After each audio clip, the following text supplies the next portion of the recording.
ಮಕ್ಕಳು ಕೂಡ ಬದುಕುಳಿದಿದ್ದಾವೆ. ಆಲೂರಿನ ನಿಗೂಢ ಸ್ಫೋಟದ ತನಿಖೆಯನ್ನ ಚುರುಕುಗೊಳಿಸಲಾಗ್ತಾ ಇದೆ. ಮನೆಯ ಸುತ್ತಲೂ ಕೂಡ ಬಿಗಿ ಪೊಲೀಸ್ ಭದ್ರತೆಯನ್ನ ಒದಗಿಸಲಾಗಿದೆ.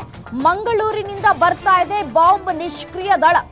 ಸ್ಫೋಟದ ಬಗ್ಗೆ ಮಾಹಿತಿಯನ್ನ ಪೊಲೀಸ್ ಅಧಿಕಾರಿಗಳು ಕಲೆ ಹಾಕ್ತಾ ಇದ್ದಾರೆ. ಮನೆಯಲ್ಲಿ ಸ್ಫೋಟಕ ಜಿಲೆಟಿನ್ ಅನ್ನ ಯಾಕಾಗಿ ಇಟ್ಕೊಂಡಿದ್ರು, ಎಲ್ಲಿಂದ ಜಿಲೆಟಿನ್ ತಂದು ದಂಪತಿ ಇಟ್ಕೊಂಡಿದ್ರು, ಇಂಚಿಂಚು ಮಾಹಿತಿಯನ್ನ ಕಲೆ ಹಾಕ್ತಾ ಇದ್ದಾರೆ ಪೊಲೀಸ್ನವರು. ಜಿಲೆಟಿನ್ ಅನ್ನ ಮನೆಯಲ್ಲಿ ಇಟ್ಕೊಳ್ಳೇಬಾರದು, ಯಾಕೆ ಇಟ್ಕೊಂಡ್ರು, ಇಟ್ಕೊಳ್ಳೋದಕ್ಕೆ ಕಾರಣ ಏನು, ಲೈಸೆನ್ಸ್ ಎಲ್ಲ ತೆಗೆದುಕೊಳ್ಬೇಕಾಗತ್ತೆ. ಅದು ಕೂಡ ಲೈಸೆನ್ಸ್ ತೆಗೆದುಕೊಂಡ್ರು ಕೂಡ ಸಪ್ರೇಟ್ ಆಗಿ ಇಟ್ಕೊಳ್ಬೇಕಾಗತ್ತೆ. ಬಟ್ ಆದ್ರೆ ಮನೆಯಲ್ಲಿ ಇಟ್ಕೊಂಡಿರೋದಕ್ಕೆ ಒಂದಷ್ಟು ಅನುಮಾನಗಳು ವ್ಯಕ್ತವಾಗ್ತಾ ಇದೆ. ಮನೆಯಲ್ಲಿ ಯಾಕೆ ಜಿಲೆಟಿನ್ ಅನ್ನ ಇಟ್ಕೊಂಡಿದ್ರು ದಂಪತಿಗಳು ಅನ್ನುವಂತಹ ಅನುಮಾನ ಇದೀಗ ಹೆಚ್ಚಾಗ್ತಾ ಇದೆ. ಸೊ ಹಾಗಾಗಿ ಇದೀಗ ತನಿಖೆಯನ್ನ ಚುರುಕುಗೊಳಿಸಿದ್ದಾರೆ ಪೊಲೀಸ್ ಅಧಿಕಾರಿಗಳು. ಎಲ್ಲಿಂದ ಜಿಲೆಟಿನ್ ಅನ್ನ ತೆಗೆದುಕೊಂಡು ಬಂದು ಇಟ್ಕೊಂಡಿದ್ರು ಮನೆಯಲ್ಲಿ ಅಂತ ಹೇಳಿ, ಯಾರು ಇವರಿಗೆ ಸಪ್ಲೈ ಮಾಡಿದ್ದು, ಎಲ್ಲಿಂದ ಬರ್ತಾ ಇತ್ತು, ಎಷ್ಟು ವರ್ಷಗಳಿಂದಲೂ ಕೂಡ ಜಿಲೆಟಿನ್ ಅನ್ನ ಮನೆಯಲ್ಲಿ ಇಟ್ಕೊಂಡಿದ್ರು, ಹಳೇದೇನಾದ್ರೂ ಆಗಿತ್ತಾ ಜಿಲೆಟಿನ್, ಹಾಗಾಗಿ ಸ್ಫೋಟವಾಯ್ತಾ, ಅಥವಾ ಕರ್ತವ್ಯವನ್ನ ನಿರ್ವಹಿಸ್ತಾ ಇದ್ರ ಈ ಜಿಲೆಟಿನ್ ಅನ್ನ ಬಳಕೆ ಮಾಡಿಕೊಂಡ್ರು, ಏನ್ ಮಾಡ್ತಾ ಇದ್ರು, ಬಳಕೆ ಮಾಡಿಕೊಂಡು ಬಾಂಬ್ ಅನ್ನ ಏನಾದರೂ ತಯಾರು ಮಾಡ್ತಾ ಇದ್ರ, ಪಟಾಕಿಗಳನ್ನ ಏನಾದರೂ ತಯಾರು ಮಾಡ್ತಾ ಇದ್ರ, ಗೊತ್ತಿಲ್ಲ. ತನಿಖೆ ಆಗಬೇಕಾಗಿದೆ.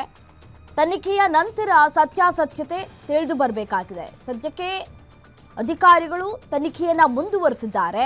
ಈ ಸ್ಫೋಟಕ್ಕೆ ಜಿಲೆಟಿನ್ ಕಾರಣ ಅಂತ ಹೇಳಿ ಮೇಲ್ನೋಟಕ್ಕೆ ಮಾಹಿತಿ ಸಿಗ್ತಾ ಇದೆ. ಮತ್ತೆ ಮನೆಯಲ್ಲಿ ಜಿಲೆಟಿನ್ ವಸ್ತುಗಳು ಕೂಡ ಪತ್ತೆಯಾಗಿದೆ. ಸೊ ಹಾಗಾಗಿ ಇಂಚಿಂಚು ಮಾಹಿತಿಯನ್ನ ಕಲೆ ಹಾಕ್ತಾ ಇದ್ದಾರೆ ಪೊಲೀಸ್ ಅಧಿಕಾರಿಗಳು.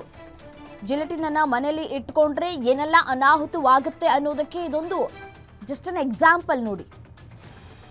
ನಮ್ಮ ಪ್ರಾಣದ ಜೊತೆ ನಾವೇ ಆಟ ಆಡೋದಕ್ಕೆ ಮುಂದಾಗಬಾರದು. ಜಿಲೆಟಿನ್ ಅನ್ನ ಮನೇಲಿ ಇಟ್ಕೊಂಡ್ರೆ ಅದು ಎಷ್ಟು ಮಾರಕ, ಅದು ಎಷ್ಟು ತೊಂದರೆ, ಏನೆಲ್ಲ ಸಮಸ್ಯೆಗಳಾಗುತ್ತೆ ನೋಡಿ. ದೃಶ್ಯದಲ್ಲಿ ಗಮನಿಸ್ತಾ ಇದ್ದೀರಿ, ಮನೆಯಲ್ಲಿ ಇದ್ದಂತಹ ವಸ್ತುಗಳೆಲ್ಲವೂ ಕೂಡ ಚೆಲ್ಲಾಪಿಲ್ಲಿಯಾಗಿದೆ. ಮಗುವಿನ ತೊಟ್ಟಿಲೂ ಕೂಡ ಅದು ಕೂಡ ಚೆಲ್ಲಾಪಿಲ್ಲಿಯಾಗಿದೆ. ಅಡಿಗೆ ಮನೆಯಲ್ಲಿ ಇದ್ದಂತಹ ವಸ್ತುಗಳೆಲ್ಲವೂ ಕೂಡ ಛಿದ್ರವಾಗಿವೆ. ಎಲ್ಲವೂ ಕೂಡ ಅಡಿಗೆ ಮನೆಯಲ್ಲೆಲ್ಲ ಕೂಡ ಒಂದೊಂದು ವಸ್ತುಗಳೆಲ್ಲವೂ ಕೂಡ ಛಿದ್ರವಾಗಿರೋದನ್ನು ಗಮನಿಸ್ತಾ ಇದ್ದೀರಿ. ಮನೆಯಲ್ಲಿ ಇದ್ದಂತಹ ಈ ಸಿಲಿಂಡರ್ ಕೂಡ ಸ್ಫೋಟವಾಗಿಲ್ಲ. ಸಿಲಿಂಡರ್ ಸ್ಫೋಟವಾದರೆ ಮನೆಯಲ್ಲೆಲ್ಲ ಕರ್ರಗಾಗ್ಬಿಟ್ಟಿರುತ್ತೆ, ಕಪ್ಪಗಾಗ್ಬಿಟ್ಟಿರುತ್ತೆ. ಅದ್ಯಾವುದು ಕೂಡ ಆಗಿಲ್ಲ ಅಡಿಗೆ ಮನೆಯಲ್ಲಿ ಎಕ್ಸ್ಪೆಷಲಿ. ಸೊ ಹಾಗಾಗಿ ಮನೆಯಲ್ಲಿ ಇಂಚಿಂಚು ಸರ್ಚನ್ನ ಮಾಡಲಾಗ್ತಾ ಇದೆ. ಯಾಕಾಗಿ ಈ ಸ್ಫೋಟ ಆಯಿತು, ಎಷ್ಟು ಜಿಲೆಟಿನ್ ಅನ್ನ ಇಟ್ಕೊಂಡಿದ್ರು. ಸದ್ಯಕ್ಕೆ 3 ಜಿಲೆಟಿನ್ ನಾವು ಕಾಣಬಹುದು ದೃಶ್ಯಾವಳಿಗಳಲ್ಲಿ.